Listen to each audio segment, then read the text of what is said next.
Hi guys, welcome po sa Nike Vlog. Bali ngayong araw na to, magpapalit tayo ng gear case ng ating washing machine. Ngayong araw na to, medyo minamalas-malas tayo at nasiraan tayo ng gear case. Pero dahil kahit pa paano, medyo marunong tayo magpalit, ituturo ko sa inyo kung paano magpalit ng gear case ng ating washing machine. Okay. At syempre kung bago lang kayo sa channel ko, huwag mong kalimutang mag-like, share, subscribe at pakihit na rin ang notification bell para updated kayo sa mga bagong video na i-upload ko. At syempre, ano pa nga bang hinihintay natin? Mag-intro muna tayo at pagkatapos, umpisa na natin.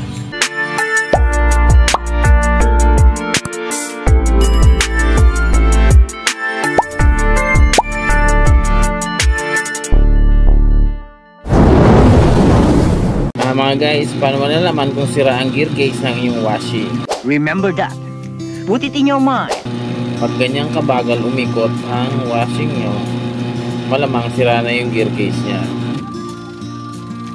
Di ba dapat malakas yan? Yan, tsaka kakaiba ang tunog nya.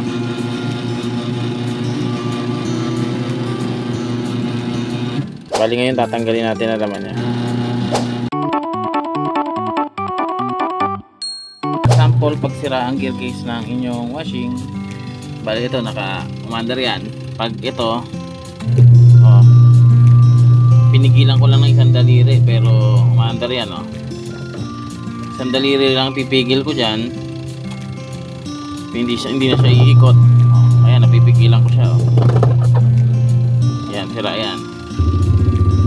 Ito pa, yan, umikot siya, pigilan ko, mapipigilan siya. Pero pag po yan, hindi mo mapipigilan yan. Guys, meron na akong pamalit niyan. Ito, bumili na ako.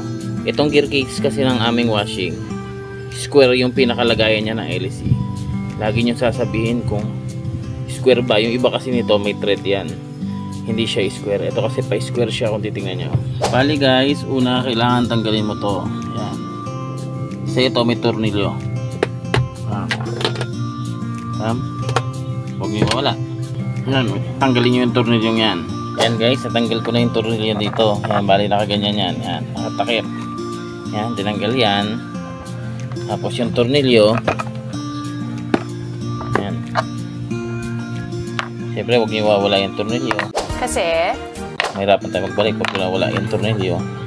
Maganda yan kahit pa paano, marunong kayo mag-ayos ng washing nyo. Kasi pag pa-labor mo pa yan, medyo mapapagastos ka rin. Pero kung marami naman kayong pera, okay lang naman din. Ba't parang masama ang loob nyo, ha? Yan, dyan ko tinanggal yung tornilyo niya guys dito. Itong pump belt niya, tanggalin muna natin. Pump belt niya, tanggalin muna natin. Tabi muna natin. Itong wire niya, ingatan nyo para di maputol. Ito ginawa ko lang guys. Tinali ko to para hindi na mabasa. Galit mo na yung tali. Hindi ko na hinugot yan kasi medyo masagal. Kung maghugot pa tayo niya, medyo matatagalan tayo, matrabaho. Pwede naman ganyan na lang yan, okay na yan, nakaganyan. Tapos guys yan, yung mga tornilyo yan dito. Yan, isa, dalawa, apat yan basta. Yan ang tatanggalin nyo. Bali guys, yan, tanggal na siya. Bali mga guys, yan, pag natanggal nyo na siya, linisin nyo yan. Yan, itong butas na to kasi lalagyan mo siya ng gasket. Ito, yan yung gasket nya, yung gomang yan yung old nya meron din naman. Ayan, Nice.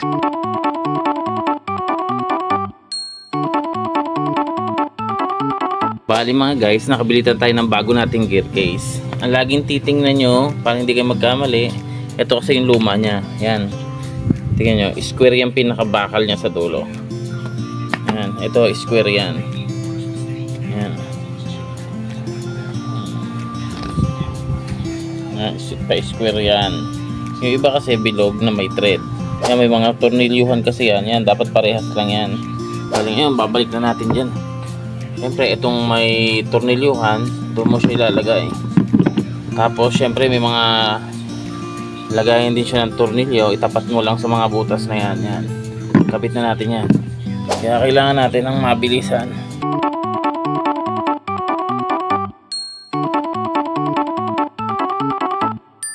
Bali itong isa guys na tornilyo, medyo kinalawang na siya, kaya ginawa ko yan, nilagarian ko na lang to. Yan,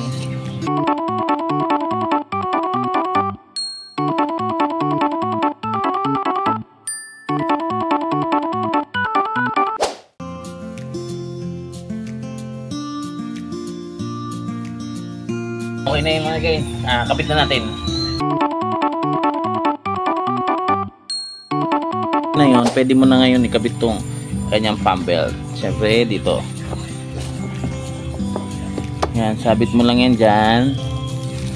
Tapos, sabit mo dyan. Ma'am, galing mo pala dyan Hindi ko alam So guys, itong pinagpalitan natin, huwag nyo tatapon hanggat maaari. Kasi, pag nasira din yung isang yan, yung mga loob nito, may mga gear kasi ito sa loob eh. Pwede mong pagpalit-palitin yan. Bali, pag bumili ka naman kasi sa mga pagawaan ng washing machine na itong gear case na to, ang bili lang namin sa bagong yan, 280 lang naman. Kaya kayang-kaya nyo lang naman. 280 lang ang bili namin. Siyempre, kung magle-labor ka, mapapamahal ka. Kaya pag-practicean mo na lang, matututunan mo pa kung paano maggawa.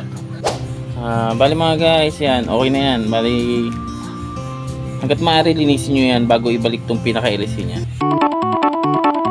Ayun, pumasok na siya guys. Ito yung tornilyo nya. Maganda kahit paano lagyan mo ng konti langis yung butas para pag sa susunod na baklasin mo hindi siya kalawangin.